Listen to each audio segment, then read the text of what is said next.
how to get Google Play Store on any smart TV.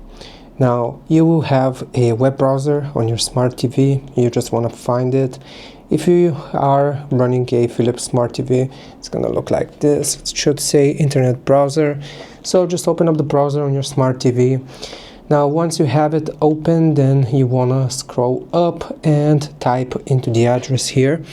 We will just type Play Store. So you want to type Play and then space store. So let me just do that. I'm kind of slow with typing, so excuse that. So I'm gonna type Play. Now we will type store. Okay, so RE, and you wanna select enter here.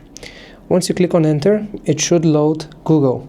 Now here at the very top you will see Android apps on the Google Play Store. I'm just using the remote to move the cursor. So here, if you see Android apps on Google Play, then you just want to click on it to load it up. Now it might ask you to sign into your Google account, so you can do that. And once you have signed in, then it should load up the Google Play Store just like that. I hope this helps you out. Make sure you leave a like and sub. I'll see you next time.